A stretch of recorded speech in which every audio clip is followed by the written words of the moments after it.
Hello， 大家好，欢迎收看最新一期节目，我是小渊。美国著名的加州1号公路连接着旧金山和洛杉矶两大城市。沿着这条公路从北向南出发，不但可以欣赏太平洋的海阔天空，还可同时目睹蒙特利半岛的悬崖峭壁。也正因如此，这条公路被美国国家地理杂志评为人生一定要到的50个地方之一。本期的3位主人公，他们从圣地亚哥出发，在蜿蜒的公路上，他们虽然领略了绝美的景色，但也留下了致命的阴谋。故事内容非常精彩，制作不易，希望大家看完后长按点赞键支持一下。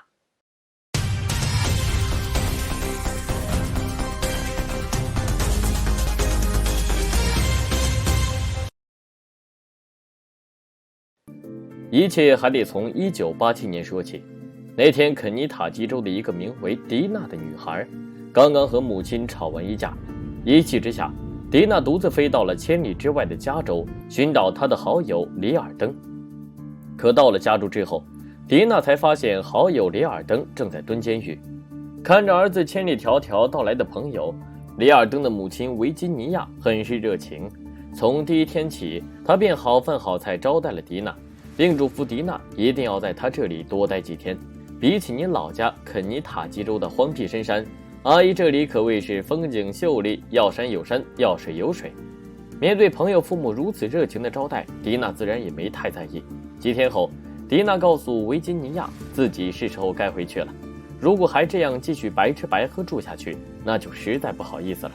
话刚说完，维吉尼亚就表示，我说你这孩子跟阿姨客气啥，不过你来一趟也好不容易，要不和你叔叔麦金尼斯带你去外面逛逛，毕竟我们也好久没去外面旅游了。在维吉尼亚夫妇的坚持下，4月2号那天，他们3人驾车来到了蒙特利半岛，并且一路沿着加州1号公路自驾。看着海天一色的美丽风景，迪娜完全沉浸在大自然的怀抱中。中午时，维吉尼亚夫妇把车停在了路边，并从便利店买了3杯饮料。稍作休息后，3人又回到了1号公路上。就这样，车辆又行驶了几十分钟，在一个悬崖的拐弯处，维吉尼亚提出想下车欣赏下风景，并且和丈夫麦吉尼斯先行下了车，一起站在悬崖边上欣赏着加州西海岸的风景。几分钟后，夫妇俩回到车里，请迪娜帮他们拍些照片。可迪娜表示自己感觉身体不太舒服，有点头昏眼花的感觉，也许是车上坐太久了，不如下来呼吸下新鲜空气，或许会好点。在麦金尼斯的搀扶下，迪娜踉踉跄跄来到了悬崖边上。可仅仅20几分钟后，一辆911救护车便从山脚驶来。维吉尼亚夫妇告诉救援人员，他们的同伴迪娜在他们不注意时，突然从悬崖边上掉了下去。由于加州1号公路经常发生坠崖事故，所以救援团到达时并没有仔细审视现场，只是匆忙把迪娜的尸体运回医院抢救。可还没等迪娜被送到急救室，她就被死神匆匆带走。事情发生后，迪娜的尸体被运回家乡安葬，而她在军队服役的丈夫更是无法相信自己和妻子就这样突然分隔两地。女儿丧事结束后，迪娜的母亲开始向保险公司理赔，毕竟女儿是因意外去世。可保险公司表示，她女儿的死亡很离奇，赔偿金需要等警方调查清楚后才能支付给她，包括迪娜那份出事前刚买的保单。在电话中听到保险公司这样的答复，迪娜母亲也多少能理解。可当她收到女儿的保单副本后，却发现了奇怪的事情。在女儿一份价值35000美元的额保单中，受益人居然是维吉尼亚夫妇的儿子。更荒唐的是上面写着女儿的丈夫是维吉尼亚夫妇的儿子，自己女婿明明就不是这个人，这么重要的信息保险公司居然弄错。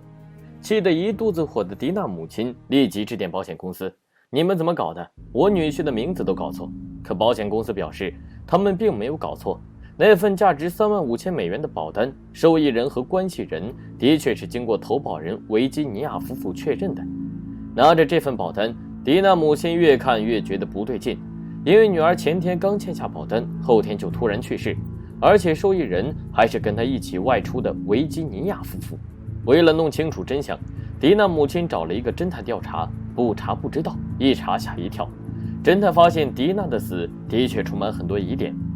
首先是尸检报告，虽然尸检不是专业的法医完成的，但还是记录了重要的疑点。其一，报告指出迪娜体内有一种抗抑郁药物阿米替林，可迪娜根本没抑郁症，在她的随身衣物中也没有发现存储该药的容器，反倒是麦基尼斯去医院开过这种药。在审视尸检报告时，医生还透露，第一次服用这种药物的人，他会出现反应迟钝和意识模糊等症状。迪娜的胃部食物残渣表明，她曾在出事前的2个小时进食。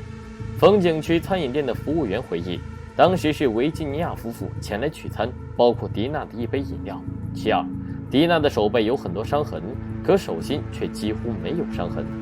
正常人从悬崖坠落，那他应该会试图用手抓住悬崖上的岩石或植物，这样一来肯定就会在手心留下伤痕。可迪娜却完全相反，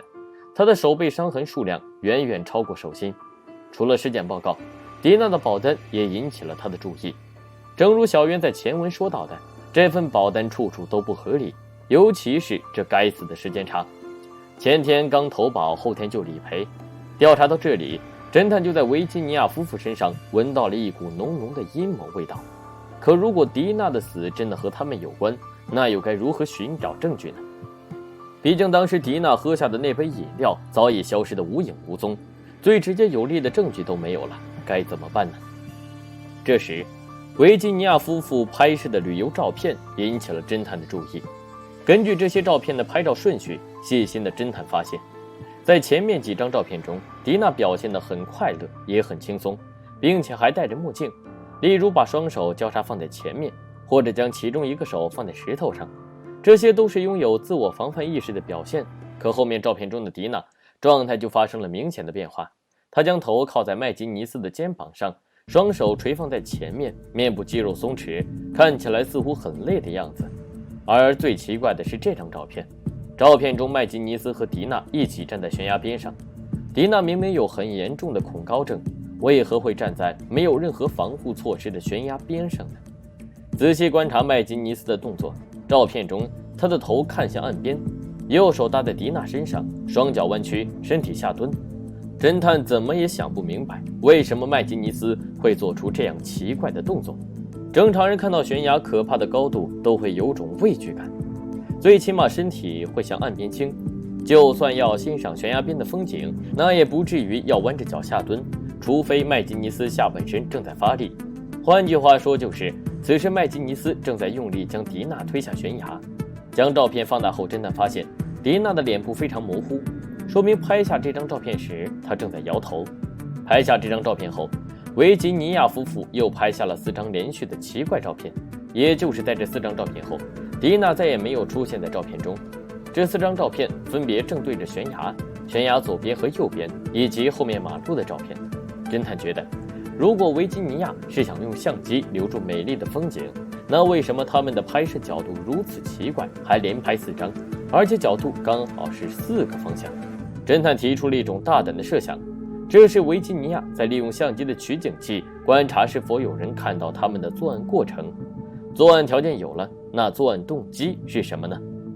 这又得说说迪娜那份价值35000美元的保单了。和维吉尼亚夫妇对接的保险公司业务员告诉侦探，当天投保后，这对夫妇在离开时突然转头问了他一句，这适合用于意外事件，对吧？听到投保人这样的问题，虽然业务员觉得很奇怪，但也没太在意，因为最起码维吉尼亚投保的流程是没问题的。到了这里，所有的嫌疑都指向维吉尼亚夫妇，尤其是维吉尼亚这个女人。在调出她的社会记录后，侦探又发现了奇怪的事情。这个女人从前几年开始，就似乎和保险金结下了不解之缘。过去几年，她住的3个房子都发生火灾，她的继女和第2任丈夫离奇去世。维吉尼亚的每一任丈夫和子女都会购买不同公司的保险，但保险金额几乎都是35000美元，包括迪娜的保单价值也是这个数字。侦探从头到尾检查了保单，发现维多利亚夫妇投保时还请自己邻居当作证人，可邻居表示他根本就不知道这回事，而且保单上连他的名字都写错。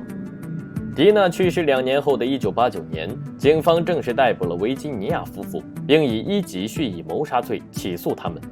可维吉尼亚表示，自己当天并没有和迪娜在一起，可他万万没想到，自己的谎言居然被自己亲自揭穿。在其中一张迪娜的照片上，警方发现了一个人影。根据照片拍摄的位置和时间，警方算出了当时太阳光照射的角度，利用相机的焦距等参数，警方又算出了照片中拍摄者影子的实际长度，再结合照片拍摄角度是正拍，利用勾股定理一算，拍摄者的身高就暴露无遗，而计算结果刚好就是维吉尼亚的身高，所以维吉尼亚说自己没到现场，根本就是在撒谎。为了让陪审团亲临其境，法院甚至把庭审现场搬到了悬崖之上，也就是迪娜坠落的地方。时间足足持续了3天，可以说这是美国历史上最特别的一次审判。最终陪审团作出最终判决，认为维吉尼亚夫妇1级谋杀罪名成立，被判处终身监禁。她的丈夫麦吉尼斯还没来得及接受审判，就已经因病去世。案件讲到这里，肯定有观众会问，难道整个过程迪娜就没察觉到危险吗？这个问题我们已经无法听到当事人的回答，但有一张照片似乎说明她已经察觉到危险。这是一张拍摄于车内的照片，可以看到在车外的悬崖边上站着2个人，根据这2人的站姿状态，他们应该是维吉尼亚夫妇，也就是说这张照片的拍摄者是迪娜。她之所以选择在车上拍下2人，或许就是想为警方留下线索，就像影视剧中的主人公在自己还有最后一口气时用血液留下标记，又或许这就是维吉尼亚夫妇真正将迪娜推下悬崖的地点。至于迪娜手背上的伤痕，或许就是她在挣扎时被维吉尼亚夫妇用石头砸伤造成的。之所以会发生这场悲剧，一切都是因为过于天真涉世未深的迪娜遇到了心肠歹毒的恶魔。不难想象，如果没有这些照片，迪娜的死将永远成为谜团，恶魔将永远在人间肆虐。也正是因为这起案件，小渊想起了2014年2个荷兰女孩在巴拿马的离奇遇害案。在这起案件中，女孩相机留下了90张毫无逻辑的照片。或许假以时日，我们能利用科技的手段，从这90张照片中找出2个女孩去世的真相，只是希望这个时间不要太久。我是小渊，我们下期再见。